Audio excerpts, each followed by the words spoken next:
Një ditë pas debatit me kryeministrin Edi Rama në mbledhjen me dyert të mbyllura të grupit parlamentar socialist dhe kabinetit qeveritar, Elisa Spiropali ka bërë një tjetër reagim në faqen e saj në Facebook. Pasi Rama ja quajti reagimin e parë një çarçaf, ish ministre e jashtme e nisi reagimin e saj me titullin "Më përjashto".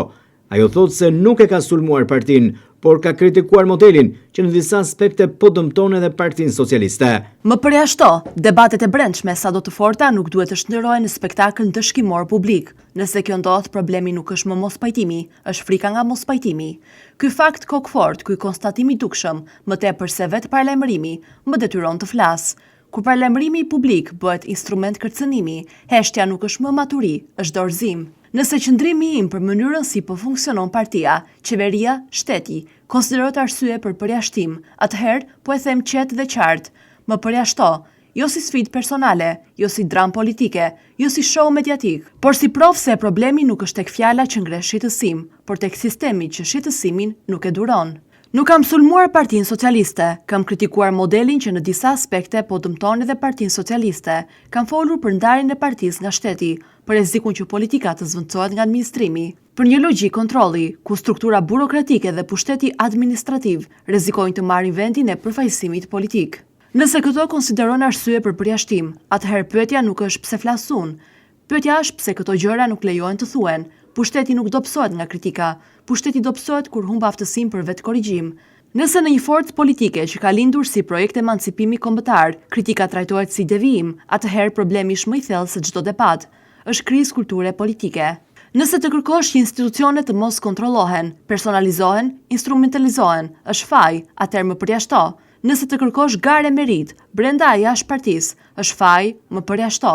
Nëse të kërkosh që socialistët të mos zëvendësohen nga një model drejtorokracie, ku kontributi politik zbet përballë kontrollit administrativ, që ka mungesë disipline, më përjashto. Nëse të mendosh se pushteti duhet të njohë vetkufizim dhe nuk duhet të njësohet me strukturat që rrethojnë, që nga herezie papranueshme, më përjashto.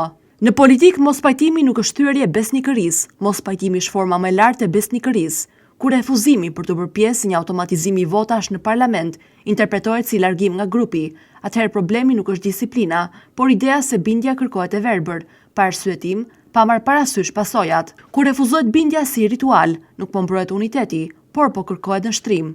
Kur ndërgjegja trajtohet si shkelje disipline, vetëm sepse nuk dakordsohet me automatizimin e veprimeve, atëherë problemi nuk është mos pajtimi, por modeli që ngatëron bindjen me nështrimin, duke tentuar të normalizojë deri edhe abuzimin. Nëse edhe këtë e kam gabim, më përjashto. Por të paktën të bëhet e qartë se përjashtimi nuk po ndodh sepse dikush ka tradhtuar partinë. Po ndodh sepse dikush ka refuzuar të heshtë për mënyrën si po vepron pushteti në emër të saj, dhe kjo nuk është çështje personale, është çështje se si kuptohet politika. Çfarë ndodh me një parti kur qoftë edhe një akt politik mos votimi shihet si armiqësi? Çfarë ndodh me një shtet kur kundërshtimi trajtohet si kërcënim? Çfarë ndodh me një shoqëri kur bindja kërkohet si nështrim? Këto nuk janë pyetje për fatin tim, të cilin e bëj vetë pa ndihmën e askujt. Janë pyetje për mënyrën si qeveriset. Kërcënimi për përjashtim nga grupi më shqetëson më pak se ideja se mund të normalizohet mendimi që një grupim politik duhet të funksionojë përmes frikës. Një formacion politik ku askush nuk kundërshton, nuk është i fortë, është i heshtur dhe duhet ruajtur nga zgripi. Heshtja politike ka qenë gjithmonë paralajmërimi së keqes. Jo rrallë, nuk trem forca reale kundërshtarit, trem jehona që i bëhet frikës. Shumë struktura kontrolli mban jo aq nga forca e tyre sa nga përfytyrimi i rrejshëm që të tjerët kanë për forcën e tyre, për mekanizma që mbijetojnë nga frika që prodhojnë. Nëse nuk dakordsohemi as për kaq, më përjashto.